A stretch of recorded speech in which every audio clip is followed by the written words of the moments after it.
You're listening to That Music Podcast with Bryson Tarbet, the curriculum designer and educational consultant behind That Music Teacher and the Elementary Music Summit. Each week, Bryson and his guests will dive into the reality of being an elementary music teacher and how music can truly be transformative in the lives of the students you serve. Show notes and resources mentioned in this episode can be found at thatmusicteacher.com.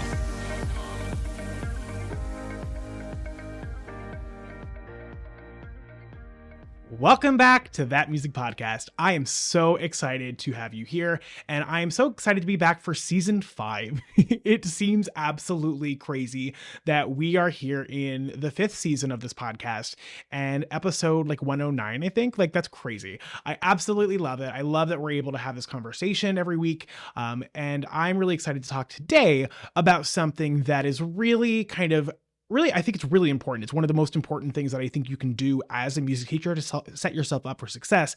And that is realizing where your class is often going to go off the rails and how to fix it. So today I'm going to be sharing 4 reasons that your class is going off the rails and how to fix that. So essentially I've taken some things that I've heard a lot of people say, and I have come up with solutions that hopefully will at least help you get in the right direction to having your class be a little bit more controlled, a little bit more on track, and a little bit less chaotic. So reason number 1 your class might be going off the rails is that they are not able to enter the room successfully. If your students are not able to come into the classroom successfully, that is really going to set yourself up for an incredibly shaky ground as the rest of the lesson goes on.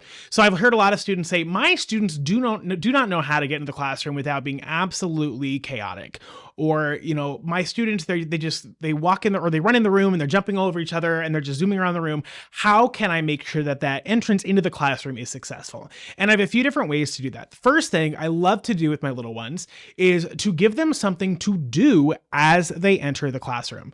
So maybe pre-K, kindergarten, maybe even first grade, I might say all right, let's walk into the classroom like flamingos. And I don't know if you've ever seen a flamingo walk, but they're making their legs go really high. So it's really hard to run like a flamingo, which is probably why you don't see flamingos running too much. But I like giving them something like that, or even something all right, we're going to tiptoe in quiet as mice. It's giving them something to do specifically rather than, all right, go on in and have a seat on your dot, or go on in and make a circle. It's, all right, this is how we're going to move into that area. Another thing that I love doing, especially at the beginning of the year to just really set that tone, is starting right in with music making in a kind of like a follow a leader. So for instance, kindergarten, the first day of school kindergarten, let's be honest, first day of school kindergarten, that's a whole other thing in its own thing. But getting them to walk into the room and make a circle could take the entire class. So what I do is I meet them at the door. I introduce myself. I say, hi, I'm Mr. Tarbet. I'm so excited to make some music. I want you to take your arms and I want you to see if you can pat your legs on your arms, or pat your arms on your legs. There we go. And then you're going to walk behind me and we're going to make a train. Now remember, nobody falls off the train. So we want to make sure you're right in front of the person in front of you. And then we walk in the room and we start with engine number 9, going down Chicago line. If the train should jump the track, do I get my money back? Yes, no, maybe so. And we're going to repeat this. And at this point, they don't know it. They're just listening and they're keeping the beat either in their feet or on their legs, whatever they can do. And they're just following the person in front of them. And eventually we're just kind of going to go through the room and eventually we're going to end up in a circle. I love this. I learned this from my level 1 instructor, Julie Swank at Capital University. And it is just such a great way to start the beginning of the year, get kindergartners in the room in the circle. And then once you get into that circle, boom, go right into the next game. You're already in a circle, moving right in. It's giving them something to do, giving them something super specific, leading them through rather than saying, all right, kindergartners, go make a circle. Because let's be honest, even at the end of the year, that's not going to work. Another one I learned from the AOSA video recording library. I can't remember who did this. I don't know if it was Matthew Stroud or David Rao, but it's follow the leader wherever they go. Follow the leader to and fro. Follow the leader wherever wherever they go, they're gonna make a shape. Leader, here you go. And essentially they're leading the train, just like we would in engine number 9. But the person at the front is, leader, make a shape. Leader, here you go. And the leader's gonna make a shape. They're gonna move their body somehow. And everyone else in that train is going to mimic that non-locomotor movement. So this is great for doing locomotor movement versus locomotor, especially using the word locomotor with engine number 9. It's great to kind of bring that in there. But again, we're giving them something to do as they enter the room. So what might this look for a little bit of an older grade? It could be something as simple as, all right, we're going to when you walk in, I want you to find one person that is wearing the same color as you, or I want you to find one person that lives on your street or rides on your bus or whatever. And you're just giving them something specific to talk about or specific to move around, so that and you say, all right, you have 2 minutes. As we're walking in, you have 2 minutes to ask them the question of the day. So maybe the question of the day is, what is your favorite type of music and why? And you give them 2 minutes. At the end of those 2 minutes, boom, we're moving right in. So again, you're giving them a task so that they don't get off task, if that makes sense, because we can't expect them necessarily to stay on task if we haven't really given them a task other than just walking through the door. So another little reason your class might be going off the rail is that your students aren't able to sit still. I hear this a lot. How do you get your students to sit still? And the first thing is, I want you to talk about changing different zones. So making sure that you're not staying in the same area of your classroom for more than, I usually say, like 7 minutes. So in episode 104, we talk a little bit about how I set up my classroom into different zones. So even if we're doing one specific concept in this zone, we might move it to the next zone and use it in a different way. But getting them to physically move from one place in the classroom to the next is a great way to get some more longevity out of an activity or out of a concept or out of a piece of repertoire, depending on how you're using it. I want you to think about their arousal rate. When was the last time your students were moving? Are your students engaged? Are your students getting to that point where they need to start hyping themselves up or they're going to fall asleep, right? Depending on how long they've been sitting, that is going to be a huge thing. When was the last time they were moving? And I don't care if this is kindergarten. I don't care if this is 6th grade. Your students need to move. So another thing you could do, if you have students that are getting a little bit wiggly or they can't sit still, give them a confined space that is their space to move in. I'll be honest, if you look at me in my classroom when I'm reading a book with kindergarten, they're moving, but they're moving in their space, and that's fine. So you could do things like sit spots, those little Velcro dots that sit on the carpeted floor. If you have carpet, you could have, if you have a carpet that has like little letters or whatever that can be their own boxes, that can be great. Carpet squares, hula hoops can be great, having them have their own space.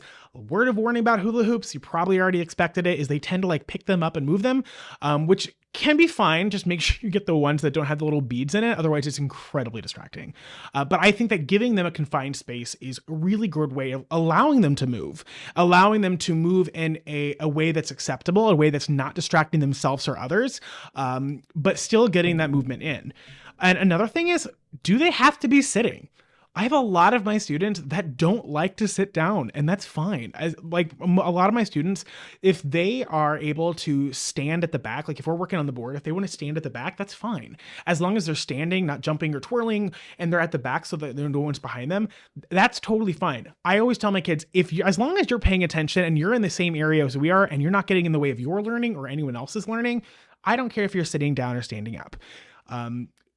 But you might have to give them some confined spaces for this. So again, I always say you need to be with us. You can't be all the way over by the board standing up. Oh, I can see. No, you need to come join us. You need to be actively engaged in the lesson, or I'm going to make that decision for you and have you sit down with us.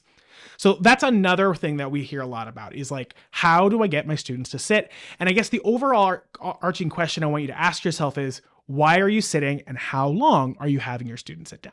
Another reason your class might be going off the rails is because your students won't listen. Your students are just talking and they're not listening to your instructions and they're just not paying attention. So my first question is actually going to be about you, the teacher, which is, are you talking too much?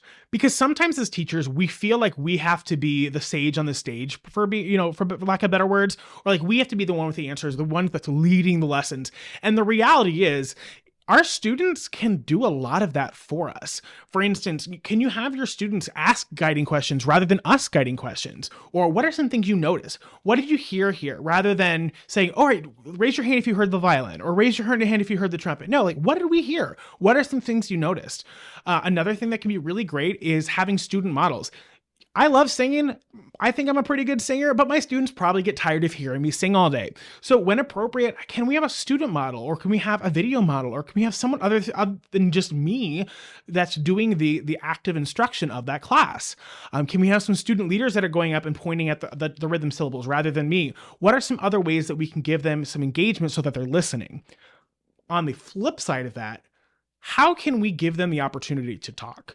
Because the reality is students are at school a lot, and hopefully they're at school with a lot of their friends. So if we don't give them things to talk about, they're going to talk anyway. So for instance, if we're listening to a piece of music, instead of me having a big group discussion, have them turn to people around them, have them, share one thing to 3 people, or have them share 3 things that they noticed to the person next to them, or some way to get them to talk. Just like I talked earlier about when they're walking into the classroom, giving them a question to ask for this older group, answer the question of the day to someone next to you. That's a way that is engaging that communication. It's building those social skills, but it's also letting them get the output of talking to other people without us having to say, come back over here, we're doing this right now, because we're giving them the opportunity to do it rather than them having to kind of sneak it in. And this is the one that I probably hear the most. How do I give out instruments without my students just playing whenever they want to? Because that is an easy way to let your lesson go completely off the rails, is when you have 30 kids with glockenspiels just kind of doing whatever they want. And the reality is this is something that I learned very quickly working with pre-K kids. You need to give them time to just shake it, to play it. If you give 20 pre-K kids an egg shaker and you want them to just wait, they're not going to. It's going to be incredibly unsuccessful, because they're just going to shake it because that natural curiosity is like, I want to see what this does. So give them some time. So if it is an egg shaker, I may say, all right, I'm going to give you 10 seconds to shake, go. And I just start counting down. And then when we practice stopping, if it's something like a glockenspiel, I don't want them to just pound on it. So I said, all right, I want you to play 5 notes. Ready? 1, 2, 3, 4, 5. Boom. And we're done. Giving them some opportunity to explore, to play what they want to play before we get into what I want them to play can be really, really helpful.